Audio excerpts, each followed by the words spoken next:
अस्सलाम वालेकुम दोस्तों, क्या हाल है? ठीक ठाक है। उम्मीद करते हैं कि अल्लाह दे फजलो करम नाल तमाम दोस्त खैरियत और आफियत दे नाल होंगे। अल्लाह ताला दा बड़ा फजलो करम हुंदा उस इंसान ते कि जिन्हों अल्लाह ताला अपने घर दी ज़ियारत करांदा। अल्लाह ताला दे घर जाना हर बंदे दे वस दी गल नहीं, लेकिन अल्लाह ताला अपने खास बंदिਆਂ ਨੂੰ ही अपने घर ਦੀ ज़ियारत करवांदा। दुनिया को देख लो तुसी, किन्ना ज़्यादा पैसा वा, किन्नियां जायदादां, किन्नियां दौलतां, लेकिन अल्लाह ताला उस इंसान ਨੂੰ सिर्फ अपने घर बुलांदा जिन्हों वो पसंद करदा। दुनिया बहुत कोशिश करती आ, बहुत कुछ हुंदा, लेकिन वो अल्लाह ताला दे घर ਦੀ ज़ियारत नसीब नहीं हुंदी। ये किस्मत वाले लोगों ਨੂੰ ही नसीब हुंदी है। इसी तरह अल्लाह ताला ने एक मौका मैनू भी दिता अपने घर बुला के। असी अल्लाह ताला दा लखां करोड़ां वारी शुक्र अदा करते हैं कि सानू अल्लाह ताला ने ये मौका फराहम किया, वरना असी लोग इस काबिल नहीं सी। लेकिन अल्लाह ताला ने सारियां गलतियां कुताहियां माफ़ करके सानू अपने घर की ज़ियारत नसीब फरमाई। दोस्तों, इसी तरह सुबह 8 बजे तकरीबन मैं अपनी दुकान पर गया। मैं गया, दुकान खोली, सफाई सफूई करन लगा तो सामने नज़र पई 2-3 बसां खड़ियां सी। मैं हमसाए ने पूछा कि यार बसां कहना आईयां। पहले तो मैं सोचा कि शायद किसी की शादी शुदी होनी आ, इस वास्ते आईयां, लेकिन किसी ने दसिया कि नहीं, इन्हां माशाअल्लाह उमरे वास्ते लोग जा रहे हैं, कि इन्हां दा ग्रुप जा रहा। तो पता नहीं क्यों दिल दे विच एक चीज़ आई कि यार अल्लाह ताला सानू भी अपने घर की ज़ियारत नसीब कराई। तुसी यकीन करो दोस्तों, तो ना तो कोई पासपोर्ट बनाया सी, ना कदी इस तरह का जीन सी, ना जेब च पैसे सी, ना कदी सोचा सी कि साढ़े वास्ते ये भी टाइम आएगा। बस सोचते सोचते पता नहीं की गल दिमाग च आई, की गल दिल च आई, लबार्टरी के अंदर आके ना मैं रोन लग गया। सारा काम उत्थे छड्डता। दिल च ऐसी लगन आई कि या अल्लाह, दुआ की कि या अल्लाह ताला सानू भी तुसी अपने घर की ज़ियारत नसीब फरमा। उस वक़्त माशाअल्लाह मेरे 2 भरा सऊदी अरबी मौजूद सीगे। उन्होंने फ़ोन किया कि यार चलो वालदा नूं उमरा करा दिंदे आ। वालिद साहब और वालदा नूं दोनों नूं कराना सी, लेकिन वालिद साहब नाल कुछ हादसा हो गया। उहदा किस्सा इंशाअल्लाह तुहानूं कदी फिर बयान करांगे। भाइयों ने सोचा बाहर जिहड़े बैठे आ कि चलो यार वालदा नूं ना उमरा करा दिंदे आ, कि चलो जिंदगी का की भरोसा। कराना तो दोनों नूं सीगा, माँ और बाप नूं, लेकिन वालिद साहब की अचानक वफात हो गई, जिसकी वजह नाल फिर वालदा फिर इकल्ले रह गए। सारे भाइयों ने सलाह की कि चलो ठीक है जी, उमरा माशाअल्लाह करा दिंदे आ। वालदा का पासपोर्ट वगैरह बना लिया, सारी तैयारी माशाअल्लाह हो गई। हुण डिसाइड ये किया कि नाल किने जाना। सारे भरावां ने एक दूसरे ने फैसला किया कि चलो यार उन्होंने पुछ लो, दूसरे भाई नूं पुछ लो, तीसरे नूं पुछ लो।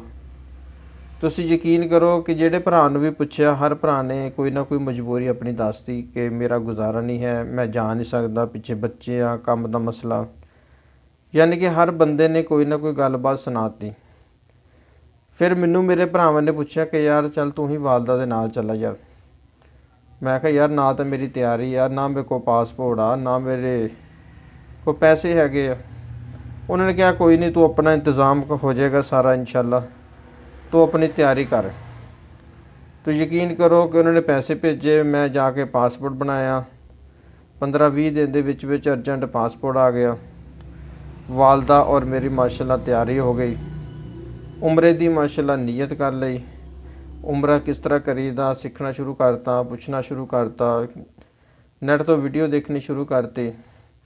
जिंदगी का पहला मौका कि जो अल्लाह ताला तुहाड़ियां दुआवां कबूल करदा, अल्लाह ताला तुहानूं अपने घर बुलांदा, अपने घर की ज़ियारत करदा।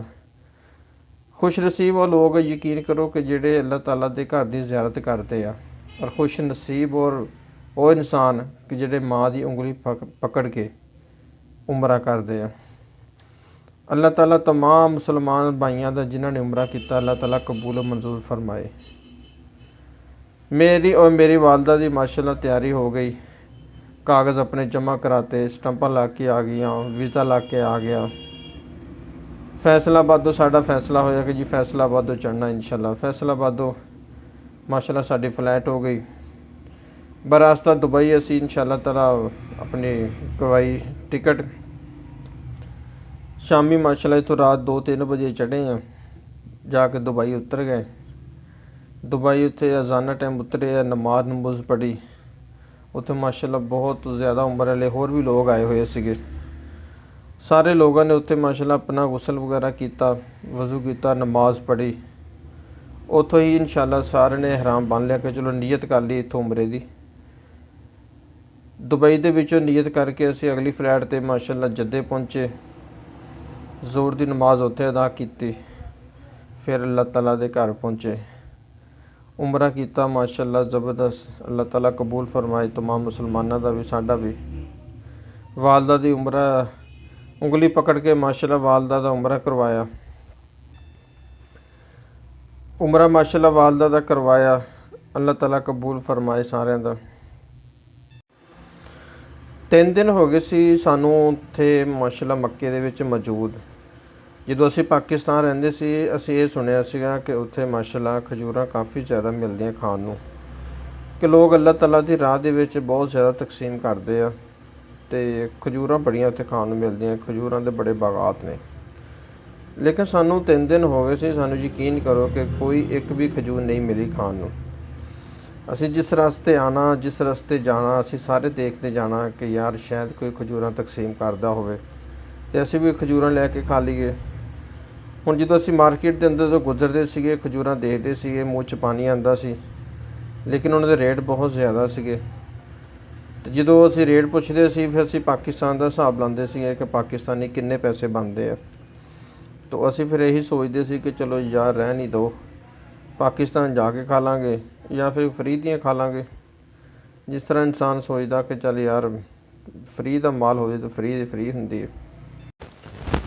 ਸਾਡੀ ਮਾਸ਼ਾਅੱਲਾ ਖੁਸ਼ਕਿਸਮਤੀ ਆ ਕਿ ਅਸੀਂ ਆਪਣੀ ਵਾਲਦਾ ਦੀ ਉਂਗਲੀ ਪਕੜ ਕੇ ਅਸੀਂ ਉਹਨਾਂ ਨੂੰ ਮਾਸ਼ਾਅੱਲਾ ਉਮਰਾ ਕਰਾਇਆ। ਖੁਸ਼ ਨਸੀਬ ਲੋਕ ਆ ਅਸੀਂ ਕਿ ਜਿਨ੍ਹਾਂ ਨੂੰ ਅੱਲਾਹ ਤਾਲਾ ਨੇ ਆਪਣੇ ਘਰ ਦੀ ਜ਼ਿਆਰਤ ਨਸੀਬ ਫਰਮਾਈ। ਬਹੁਤ ਸਾਰੀ ਦੁਨੀਆ ਕੋ ਪੈਸਾ, ਬਹੁਤ ਦੌਲਤ, ਬਹੁਤ ਜਾਇਦਾदें, ਲੇਕਿਨ ਲੋਕ ਤਰਸਦੇ ਆ ਕਿ ਅਸੀਂ ਅੱਲਾਹ ਤਾਲਾ ਦੇ ਘਰ ਦੀ ਜ਼ਿਆਰਤ ਕਰੀਏ। ਲੇਕਿਨ ਅੱਲਾਹ ਤਾਲਾ ਆਪਣੇ ਖਾਸ ਬੰਦਿਆਂ ਨੂੰ ਹੀ ਆਪਣੇ ਘਰ ਦੀ ਜ਼ਿਆਰਤ ਕਰਵਾਉਂਦੇ ਨੇ। ਹਰ ਬੰਦਾ ਉਸ ਜਗ੍ਹਾ 'ਤੇ ਨਹੀਂ ਜਾ ਸਕਦਾ। 3 ਦਿਨ ਸਾਨੂੰ ਹੋ ਗਏ ਸੀ ਉੱਥੇ ਗਏ ਨੂੰ, ਲੇਕਿਨ ਅਸੀਂ ਇੱਕ ਵੀ ਖਜੂਰ ਨਹੀਂ ਖਾਧੀ। ਫਿਰ ਤੀਸਰੇ ਦਿਨ ਸ਼ਾਮ ਨੂੰ ਇਸ਼ਾ ਦੀ ਨਮਾਜ਼ ਅਸੀਂ ਪੜ੍ਹੀ। ਇਸ਼ਾ ਦੀ ਨਮਾਜ਼ ਪੜ੍ਹ ਕੇ ਜਦੋਂ ਅਸੀਂ ਵਾਪਸ ਜਾਣ ਲੱਗੇ ਮੈਂ ਖਾਨਾ ਕਾਬਾ ਦੀ ਤਰਫ ਦੇਖਿਆ। ਖਾਨਾ ਕਾਬਾ ਦੀ ਤਰਫ ਦੇਖਣ ਤੋਂ ਬਾਅਦ ਮੈਂ ਅੱਲਾਹ ਤਾਲਾ ਅੱਗੇ ਦੁਆ ਕੀਤੀ ਕਿ ਯਾ ਅੱਲਾਹ, ਅੱਜ ਸਾਨੂੰ 3 ਦਿਨ ਹੋ ਗਏ ਆ, ਅਸੀਂ ਇੱਕ ਵੀ ਖਜੂਰ ਨਹੀਂ ਖਾਧੀ, ਕਿ ਤੇਰੇ ਘਰ ਆਏ ਆ, ਤੇਰੇ ਮਹਿਮਾਨ ਆ, ਕਿ ਚਲੋ ਸਾਨੂੰ ਵੀ ਖਜੂਰਾਂ ਖਿਲਾ ਦਿਓ। ਇਹ ਸਾਰੀ ਦੁਆ ਕਰਕੇ ਮੈਂ ਔਰ ਮੇਰੀ ਵਾਲਦਾ ਨੀਚੇ ਆਏ। ਅਸੀਂ ਹਮੇਸ਼ਾ ਦੂਸਰੀ ਮੰਜ਼ਿਲ 'ਤੇ ਹੀ ਰਹਿੰਦੇ ਸੀਗੇ ਕਿਉਂਕਿ ਨੀਚੇਲੀ ਮੰਜ਼ਿਲ 'ਤੇ ਬਹੁਤ ਜ਼ਿਆਦਾ ਰਸ਼ ਸੀਗਾ। ਮਾਰਚ ਦਾ ਮਹੀਨਾ ਸੀਗਾ, ਗਰਮੀ ਵੀ ਬਹੁਤ ਜ਼ਿਆਦਾ ਸੀਗੀ ਔਰ ਰਸ਼ ਵੀ ਬਹੁਤ ਜ਼ਿਆਦਾ ਸੀਗਾ। ਇਸ ਲਈ ਮੈਂ ਹਮੇਸ਼ਾ ਵਾਲਦਾ ਨੂੰ ਦੂਸਰੀ ਮੰਜ਼ਿਲ 'ਤੇ ਹੀ ਬਿਠਾਉਂਦਾ ਸੀਗਾ ਤਾਂ ਕਿ ਕਿਸੇ ਕਿਸਮ ਦੀ ਕੋਈ ਪਰੇਸ਼ਾਨੀ ਨਾ ਹੋਵੇ। ਉੱਥੇ ਨਮਾਜ਼ਾਂ ਪੜ੍ਹਨੀਆਂ, ਉੱਥੇ ਕੁਰਾਨ ਪੜ੍ਹਨਾ, ਜ਼ੋਰ ਤੋਂ ਲੈ ਕੇ ਇਸ਼ਾ ਵੇਲੇ ਤੱਕ ਅਸੀਂ ਉੱਪਰ ਹੀ ਰਹਿਣਾ। ਮੈਂ ਔਰ ਮੇਰੀ ਵਾਲਦਾ ਵਾਪਸ ਅਸੀਂ ਜਾ ਰਹੇ ਹੋਟਲ। ਮੇਰੀ ਆਦਤ ਹੁੰਦੀ ਸੀ ਕਿ ਮੈਂ ਵਾਲਦਾ ਨੂੰ ਹੋਟਲ ਛੋੜ ਕੇ ਅਤੇ ਦੁਬਾਰਾ ਖਾਣਾ ਲੈਣ ਵਾਸਤੇ ਹੋਟਲ ਨੀਚੇ ਜਾਂਦਾ ਸੀਗਾ। ਲੇਕਿਨ ਉਸ ਦਿਨ ਮੇਰੀ ਵਾਲਦਾ ਨੇ ਮੈਨੂੰ ਕਿਹਾ ਕਿ ਹੁਣ ਤੁਸੀਂ ਵਾਪਸ ਕੀ ਜਾਣਾ, ਤੁਸੀਂ ਰੋਟੀ ਲੈ ਕੇ ਜਾਓ। ਮੈਂ ਕਿਹਾ ਚਲੋ ਵਾਪਸ ਕੀ ਆਉਣਾ, ਮੇਰੇ ਵੀ ਥਕਾਵਟ ਹੋਈ ਸੀਗੀ, ਰਸ਼ ਬਹੁਤ ਜ਼ਿਆਦਾ ਸੀਗਾ। ਵਾਲਦਾ ਨੂੰ ਮੈਂ ਇੱਕ ਸਾਈਡ 'ਤੇ ਬਿਠਾਤਾ, ਹੋਟਲ ਦੇ ਅੰਦਰ ਗਲੀ ਦੇ ਅੰਦਰ ਬਿਠਾਤਾ ਤਾਂ ਕਿ ਕੋਈ ਪਰੇਸ਼ਾਨੀ ਨਾ ਬਣੇ। ਮੈਂ ਰੋਟੀ ਲੈਣ ਚਲਾ ਗਿਆ ਅਤੇ ਵਾਪਸ ਆਇਆ ਅਤੇ ਵਾਪਸ ਆ ਕੇ ਦੇਖਿਆ ਕਿ ਵਾਲਦਾ ਦੇ ਹੱਥ ਦੇ ਵਿੱਚ ਇੱਕ ਖਜੂਰਾਂ ਦਾ ਡੱਬਾ ਸੀਗਾ। ਮੈਂ ਬੜਾ ਹੈਰਾਨ ਪਰੇਸ਼ਾਨ, ਮੈਂ ਕਿਹਾ ਇੱਥੇ ਖਜੂਰਾਂ ਕੌਣ ਦੇ ਗਿਆ। ਵਾਲਦਾ ਨੂੰ ਪੁੱਛਿਆ ਅਤੇ ਵਾਲਦਾ ਨੇ ਕਿਹਾ ਕਿ ਕੋਈ ਬੰਦਾ ਆਇਆ ਸੀਗਾ, ਖਜੂਰਾਂ ਦੇ ਕੇ ਚਲਾ ਗਿਆ। ਮੈਂ ਵਾਲਦਾ ਕੋਲ ਖਜੂਰਾਂ ਦਾ ਡੱਬਾ ਪਕੜਿਆ ਅਤੇ ਦੇਖਿਆ ਉਹ ਮੁਕੰਮਲ ਪੈਕ ਕੀਤਾ ਹੋਇਆ ਸੀਗਾ, ਯਾਨੀ ਕਿ ਸਮਝ ਲਓ ਕਿ ਉਹਦੇ ਵਿੱਚੋਂ ਕੋਈ ਵੀ ਇੱਕ ਖਜੂਰ ਗਾਇਬ ਨਹੀਂ ਸੀ। ਪੂਰਾ ਡੱਬਾ ਮਾਸ਼ਾਅੱਲਾ ਭਰਿਆ ਹੋਇਆ ਸੀਗਾ ਅਤੇ ਪਿੰਨਾ ਲਗਾ ਕੇ ਬੰਦ ਕੀਤਾ ਹੋਇਆ ਸੀਗਾ। ਮੈਂ ਬੜਾ ਹੈਰਾਨ ਅਤੇ ਪਰੇਸ਼ਾਨ, ਮੈਂ ਕਿਹਾ 3 ਦਿਨ ਹੋ ਗਏ ਸੀ ਖਜੂਰ ਕੋਈ ਨਹੀਂ ਖਾਧੀ। ਫਿਰ ਫ਼ੌਰਨ ਮੇਰੇ ਜ਼ਿਹਨ ਦੇ ਵਿੱਚ ਖਿਆਲ ਆਇਆ ਕਿ ਅੱਜ ਤਾਂ ਅੱਲਾਹ ਤਾਲਾ ਅੱਗੇ ਦੁਆ ਕੀਤੀ ਸੀਗੀ ਕਿ ਯਾ ਅੱਲਾਹ ਸਾਨੂੰ ਵੀ ਆਪਣੇ ਘਰੋਂ ਖਜੂਰਾਂ ਖਿਲਾ ਦਿਓ। ਤੁਸੀਂ ਯਕੀਨ ਕਰੋ ਕਿ ਉਹ ਖਜੂਰਾਂ ਦੇਖ ਕੇ ਮੇਰੇ ਅੱਖਾਂ 'ਚੋਂ ਆਂਸੂ ਆ ਗਏ। ਮੈਂ 2 ਮਿੰਟ ਸਖਤੀ ਦੇ ਵਿੱਚ ਰਿਹਾ ਕਿ ਅੱਲਾਹ ਤਾਲਾ ਵੀ ਇੰਨੀ ਜਲਦੀ ਦੁਆਵਾਂ ਕਬੂਲ ਕਰਦਾ। ਅਗਰ ਸੱਚੇ ਦਿਲ ਨਾਲ ਦੁਆਵਾਂ ਕੀਤੀਆਂ ਹੋਣ ਤਾਂ ਇਨਸ਼ਾਅੱਲਾ ਤਾਲਾ ਅੱਲਾਹ ਤਾਲਾ ਦੀ ਜ਼ਾਤ ਕਬੂਲ ਕਰਨੇ ਵਾਲੀ ਆ। ਤਾਂ ਫਿਰ ਅਸੀਂ ਤਾਂ ਅੱਲਾਹ ਤਾਲਾ ਦੇ ਮਹਿਮਾਨ ਸੀਗੇ। ਅੱਲਾਹ ਤਾਲਾ ਨੇ ਉਹ ਖਜੂਰਾਂ ਦਾ ਡੱਬਾ ਕਿਸੇ ਫਰਿਸ਼ਤੇ ਦੇ ਹੱਥ, ਕਿਸੇ ਇਨਸਾਨ ਦੇ ਹੱਥ ਕੁਝ ਜ਼ਰੀਆ ਬਣਾ ਕੇ ਮੇਰੇ ਵਾਲਦਾ ਦੇ ਹੱਥ ਪਹੁੰਚ ਗਿਆ। ਫਲੈਟ 'ਤੇ ਅਸੀਂ ਚਲੇ ਗਏ। ਵਾਲਦਾ ਨੇ ਮੈਨੂੰ ਕਿਹਾ ਲਿਆ ਖਜੂਰਾਂ ਕੱਟ ਕੇ ਖਾ ਲਾ, ਇੰਨੇ ਦਿਨ ਹੋ ਗਏ ਤੂੰ ਖਜੂਰਾਂ ਮੰਗ ਰਿਹਾ। ਮੈਂ ਕਿਹਾ ਨਹੀਂ ਅੰਮੀ, ਖਜੂਰਾਂ ਬੜੀਆਂ ਖਾਸ ਹੈਗੀਆਂ, ਆਪਾਂ ਇੱਥੇ ਨਹੀਂ ਖਾਣੀਆਂ, ਇਹ ਆਪਾਂ ਆਪਣੇ ਘਰ ਲੈ ਕੇ ਜਾਵਾਂਗੇ ਪਾਕਿਸਤਾਨ, ਅਤੇ ਆਪਣੇ ਘਰ ਬਹਿ ਕੇ ਬਾਕੀ ਭੈਣ ਭਾਈਆਂ ਦੇ ਵਿੱਚ ਖਾਵਾਂਗੇ। ਖਜੂਰਾਂ ਪਕੜੀਆਂ, ਸ਼ੌਪਰ 'ਚ ਪਾਈਆਂ, ਬੈਗ ਦੇ ਅੰਦਰ ਕੱਪੜੇ ਦੇ ਵਿੱਚ ਲੁਕੋ ਕੇ ਰੱਖਤੀਆਂ, ਅਤੇ ਮੈਂ ਕਿਹਾ ਜਾ ਕੇ ਪਾਕਿਸਤਾਨ 'ਚ ਖਾਵਾਂਗੇ। ਉਮਰਾ ਮਾਸ਼ਾਅੱਲਾ ਕੀਤਾ, 28 ਦਿਨ ਉੱਥੇ ਗੁਜ਼ਾਰੇ। ਅਤੇ ਮਾਸ਼ਾਅੱਲਾ ਜਦੋਂ ਅਸੀਂ ਮਦੀਨੇ ਗਏ, ਮਦੀਨੇ ਤੋਂ ਮਾਸ਼ਾਅੱਲਾ ਬਹੁਤ ਬਹਾਰਾਂ ਸੀਗੀਆਂ। ਮਦੀਨੇ ਮਾਸ਼ਾਅੱਲਾ ਬਹੁਤ ਖਜੂਰ ਲੋਕ ਤਕਸੀਮ ਕਰਦੇ ਸੀ। ਮਦੀਨੇ ਤੇ ਮਾਸ਼ਾਅੱਲਾ ਬਹੁਤ ਖਜੂਰਾਂ ਸਾਨੂੰ ਫਰੀ ਦੀਆਂ ਮਿਲੀਆਂ, ਅਤੇ ਬਹੁਤ ਮਾਸ਼ਾਅੱਲਾ ਖਜੂਰਾਂ ਰੱਜ ਰੱਜ ਕੇ ਖਾਧੀਆਂ। ਉੱਥੇ ਬਚ ਵੀ ਜਾਂਦੀਆਂ ਸੀ, ਉੱਥੇ ਮਾਸ਼ਾਅੱਲਾ ਬਹੁਤ ਰੌਣਕ ਸੀਗੀ। ਵਾਪਸ ਆਏ ਹਾਂ ਘਰ ਆਪਣੇ ਮਾਸ਼ਾਅੱਲਾ ਉਮਰਾ ਕਰਕੇ, ਅਤੇ ਭੈਣ ਭਾਈਆਂ ਦੇ ਵਿੱਚ ਬੈਠ ਕੇ ਮੈਂ ਉਹ ਖਜੂਰਾਂ ਦਾ ਡੱਬਾ ਖੋਲ੍ਹਿਆ ਸਭ ਤੋਂ ਐਂਡ ਤੋਂ। ਜਿਸ ਤਰ੍ਹਾਂ ਆਦਤ ਹੁੰਦੀ ਹੈ ਕਿ ਉਹ ਸਮਾਨ ਚੈੱਕ ਕਰਦੇ ਆ ਕੀ ਲੈ ਕੇ ਆਏ, ਸਾਰਿਆਂ ਨੇ ਦੇਖਿਆ, ਲੇਕਿਨ ਉਹ ਖਜੂਰਾਂ ਦਾ ਡੱਬਾ ਮੈਂ ਖੁਦ ਆਪਣੇ ਹੱਥੀਂ ਖੋਲ੍ਹਿਆ। ਸਾਰੇ ਭੈਣ ਭਾਈਆਂ ਨੂੰ ਮਾਸ਼ਾਅੱਲਾ ਖਜੂਰਾਂ ਖਿਲਾਈਆਂ, ਅਤੇ ਕਾਫੀ ਬਚ ਵੀ ਗਈਆਂ। ਉਹ ਖਜੂਰਾਂ ਦੇਖ ਕੇ ਮੈਨੂੰ ਖਾਨੇ ਕਾਬੇ ਦਾ ਮੰਜ਼ਰ ਮਾਸ਼ਾਅੱਲਾ ਯਾਦ ਆ ਗਿਆ, ਜਦੋਂ ਅੱਲਾਹ ਤਾਲਾ ਅੱਗੇ ਸੱਚੇ ਦਿਲ ਨਾਲ ਦੁਆ ਕੀਤੀ ਸੀ, ਤਾਂ ਅੱਲਾਹ ਤਾਲਾ ਨੇ ਫ਼ੌਰਨ ਦੁਆ ਕਬੂਲ ਕੀਤੀ ਸੀ। ਕਿ ਜਦੋਂ ਤੁਸੀਂ ਅੱਲਾਹ ਤਾਲਾ ਅੱਗੇ ਸੱਚੇ ਦਿਲ ਨਾਲ ਦੁਆ ਕਰਦੇ ਹੋ, ਤਾਂ ਅੱਲਾਹ ਤਾਲਾ ਦੀ ਜ਼ਾਤ ਵੀ ਕਬੂਲ ਕਰਦੀ ਹੈ। ਅਤੇ ਮਾਸ਼ਾਅੱਲਾ ਖਜੂਰਾਂ ਖਾਧੀਆਂ, ਅੱਲਾਹ ਤਾਲਾ ਦਾ ਸ਼ੁਕਰ ਅਦਾ ਕੀਤਾ, ਅੱਲਾਹ ਤਾਲਾ ਦਾ ਲੱਖਾਂ ਕਰੋੜਾਂ ਵਾਰੀ ਸ਼ੁਕਰ ਅਦਾ ਕੀਤਾ ਕਿ ਖੈਰੀਅਤ ਔਰ ਆਫੀਅਤ ਦੇ ਨਾਲ ਅਸੀਂ ਵਾਪਸ ਆਪਣੇ ਘਰ ਪਹੁੰਚ ਗਏ। ਦੱਸਣ ਦਾ ਮਕਸਦ ਇਹ ਹੈ ਕਿ ਦੋਸਤੋ, ਕਿ ਜਦੋਂ ਅਸੀਂ ਅੱਲਾਹ ਤਾਲਾ ਅੱਗੇ ਸੱਚੇ ਦਿਲ ਨਾਲ ਦੁਆ ਕਰਦੇ ਹਾਂ ਨਾ, ਅੱਲਾਹ ਤਾਲਾ ਨੂੰ ਹਰ ਵਕਤ ਯਾਦ ਕਰਦੇ ਹਾਂ, ਅਤੇ ਅੱਲਾਹ ਤਾਲਾ ਦੀ ਜ਼ਾਤ ਹਰ ਵਕਤ ਤੁਹਾਡੇ ਨਾਲ ਆ। ਦਿਨ ਹੋਵੇ ਰਾਤ ਹੋਵੇ, ਤੁਸੀਂ ਹਮੇਸ਼ਾ ਆਪਣੇ ਰੱਬ ਨੂੰ ਯਾਦ ਕਰੋ। ਮੁਸ਼ਕਿਲ ਹੋਵੇ ਆਸਾਨ ਹੋਵੇ, ਹਮੇਸ਼ਾ ਅੱਲਾਹ ਤਾਲਾ ਦਾ ਸ਼ੁਕਰ ਅਦਾ ਕਰੋ। हमेशा अल्लाह ताला को मदद मांगो, और अल्लाह ताला की ज़ात हमेशा इंसान की मदद करने वाली है। कोई गलती कताई हुई तो माफ़ी चाहते हैं। अल्लाह ताला सारिਆਂ ਦੀਆਂ मुश्किल आसान फरमाए।